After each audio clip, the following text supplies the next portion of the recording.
Gulf news in தமிழினுடைய விரிவான செய்திகள்.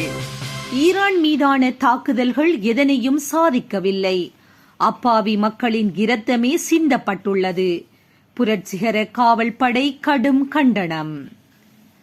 ஈரான் மீதான அமெரிக்க மற்றும் இஸ்ரேலிய படைகளின் தாக்குதல்கள் எவ்வித இராணுவ இலக்குகளையும் அடையவில்லை என்றும் அவை வெறும் அப்பாவி பொதுமக்களின் உயிர் பலிகளுக்கே வழிவகுத்துள்ளன என்றும் ஈரானின் புரட்சிகர காவல் படையான IRGC பகிரங்கமாக குற்றம் சாட்டியுள்ளது.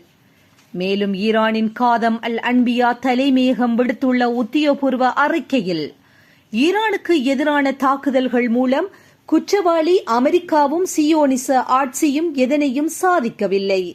மாறாக அப்பாவி சிறுவர்கள் மற்றும் தற்காப்பற்ற பொதுமக்கள் பலரின் உயிர்களை பறித்ததை தவிர இவர்களுக்கு வேறு எந்த வெற்றியும் கிடைக்கவில்லை என சுட்டிக்காட்டியுள்ளது. அத்துடன் ஈரானின் இராணுவ இலக்குகளை தாண்டி தற்பொழுது பொதுமக்களுக்கு சொந்தமான எரிபொருள் மற்றும் எரிசக்தி உட்கட்டமைப்புகளை இலக்கு வைத்து அமெரிக்கா மற்றும் இஸ்ரேல் புதிய வகை மிருகத்தனமான தாக்குதல்களை நடாத்தி வருவதாகவும் இத்தகைய மனிதாபிமானமற்ற செயல்கள் சர்வதேச போர் விதிகளை மீறுவதாக அமைந்துள்ளதாகவும் IRGC குறிப்பிட்டுள்ளது.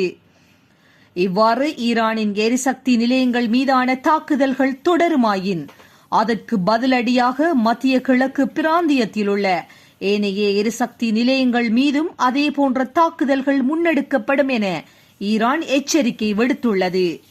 மேலும் போர்ச்சூழல் பரவுவதை தடுப்பதற்கு இஸ்லாமிய நாடுகள் ஒன்றிணைந்து அமெரிக்கா மற்றும் இஸ்ரேலின் இத்தகைய கோழைத்தனமான செயல்களை உடனடியாக கண்டிக்க வேண்டும் எனவும் ஈரானின் புரட்சிகர காவல் படை IRGC வலியுறுத்தியுள்ளது.